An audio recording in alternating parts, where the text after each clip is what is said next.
Dovetailing a little bit with yesterday's video, did anyone remember seeing this reported by anyone? Where's the big truth movement? I feel like an echo chamber of one talking about this. Now, I'm sure all of you know what that piece of technology is here in the background, but I want to show you what the official statement was about this incursion in Panama. Let's see here. Ramon Malav of the U.S. Southern Command in Panama said such deployments are exercises of humanitarian assistance. The Panamanian chancellor, however, said in an official note that it is a training program intended for national security sectors. National security sectors. Humanitarian? National security? Really? This little tool has one job. This is a tank buster. This isn't a patrol craft. This isn't a cargo ship designed to drop pallets full of water and food.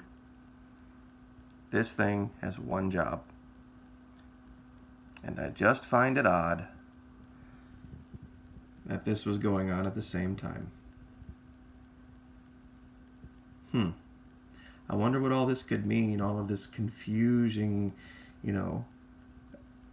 lexicon coming out of the military. I think a picture speaks 1,000 words, don't you?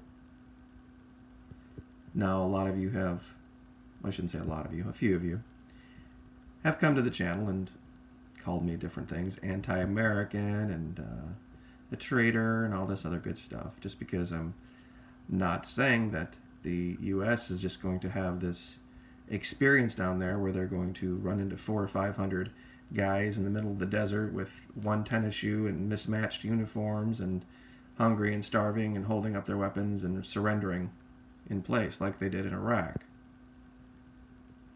That's not what's going to happen in Venezuela. And you see these stories of people starving and there being food riots.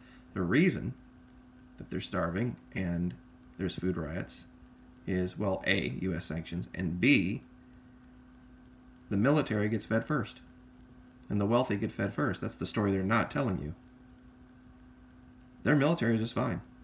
The reason they have fuel shortages is because they stockpile it for the military. The guys who serve, the guys who are in the military, they're the ones who get fed first. They're eating 3 meals a day. They're ready to go.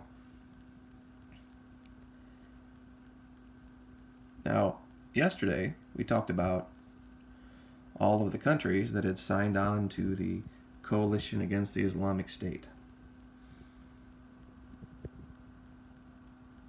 Now, don't you think that might make them a bit of a target for their neighbors? I mean,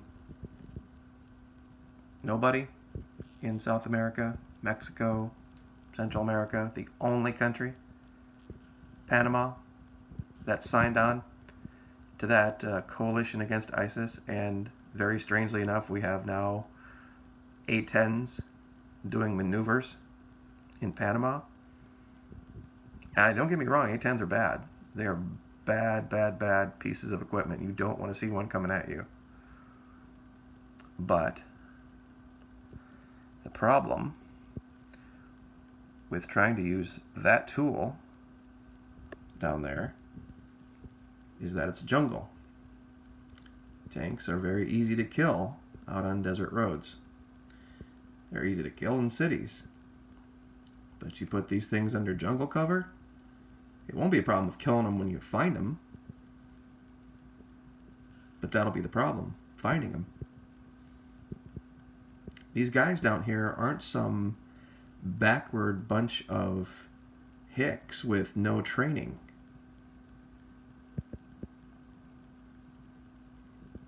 This is something that the 4th Fleet is taking very, very, very seriously. it is hard for them to try to illustrate the problem of their job when they're being treated like police officers in a war zone. Because that's what everybody thinks this is, some kind of a police issue, some kind of a we need to build this giant wall issue and that's going to stop it. And it's ridiculous. I mean, has everybody forgotten Miami Vice? I mean, I know that's kind of a strange thing, but how many drugs come into this country through Florida, through the Caribbean, even the Gulf Coast of Texas, where the wall would, well, I guess by definition, have to stop, unless they're going to create a floating 50-foot high barrier that goes all the way to the seabed. I don't know how, and just like this Admiral Curtid said, it's like squeezing a balloon. I mean, and if all 60 million of you that voted for the current administrator want to pony up $400 and put it in the coffers, yeah, that could offset the $25 billion. Gas check, credit card, garnish your wages. You know, I don't think anybody would have an issue with that. But the problem is this misconception of the military of Venezuela. Now I'm going to cover this going out of the video just to show you that they're no joke. 500,000 people. They have their own versions of West Point and the Naval Academy. But the most important thing down here is their involvement with the Russians. And you can look this up for yourself, but this isn't going to be like the Iraqis. It's not going to be something where we go in there and just knock these guys out in a week or 2 weeks, 3 weeks.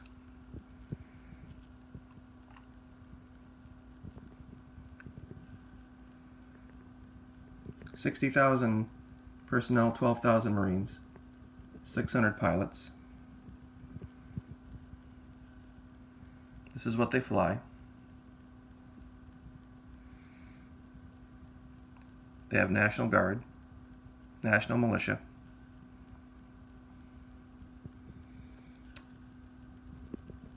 Of their own money, $4 billion, 7% of their GDP, and another $4 billion from the Russians. The Bulgarian government increased salaries annually for members of the armed forces 505% between 1999 and 2014. They have this interesting thing here that you can't be a drinker to join.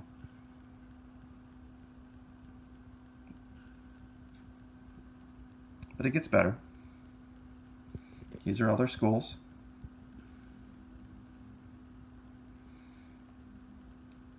Modernization plan under Chavez.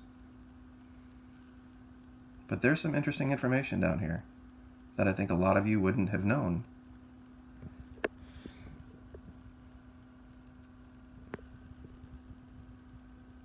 Mi-17s, Mi-26s, Mi-35s, 3D surveillance radars from China, 51 helicopters, Su-30s, night vision equipment, 5,000 sniper rifles,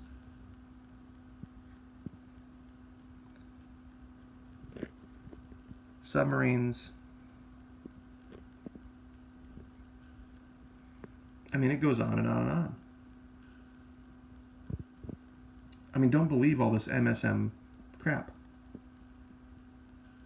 about how everybody down there is just starving and, you know, unable to even do it. It's not everybody. It's some.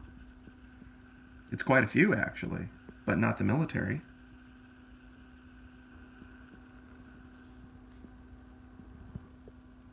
And now they're getting these. And you can read this for yourself. So don't mistake what I'm saying for anti-Americanism. I just want everyone to be informed of what the real truth is. And the Venezuelans have done these incursions into Colombia. And if this goes on much longer down there, we're going to be dealing with both the Russian military through the Venezuelans, along with the stuff that we've supplied the Colombians with as well. And that would be a pretty tall order to deal with Venezuela and Colombia and all of their assets, if the Venezuelans would be able to seize that country before we could do anything about it. And heaven help they get into Panama, which there's already feelers being put out. And the U.S. knows this.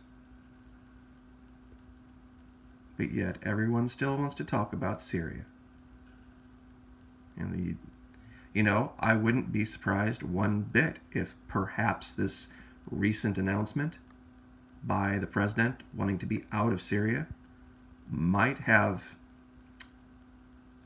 included in it part of the thought that maybe our forces might have better use here in this hemisphere. I'm not saying it's the entire reason. I'm saying that he might have included that in his calculus, saying, we have this thing boiling up in Venezuela that's going to be something very serious. And if there's a shooting war, a real heavy-duty shooting war between the United States and a Russian-backed country with this amount of hardware, that close to the canal, it is necessarily going to cause prices of everything to skyrocket. Insurance rates are going to go through the roof, because that's all they'll have to do. Sink a few U.S. LNG tankers. That's all it'll take. And that's not hard. Not from where they are, from Venezuela to the canal. The amount of U.S. shipping down there, this stuff is right in our backyard. People have been used to this, watching wars on TV, watching, all this crap go on in Iraq, and when it was in Serbia and Kosovo and all this, the other side of the world. When it's here, and it's 100 and 150 and 200 miles away, it's going to change everything. So, just wanted to be very clear about what's coming, that it's going to be here. And it's not going to be something that's going to be over quick. So, I'll leave it there. Like, share, subscribe. Happy Easter, and we will see you next time.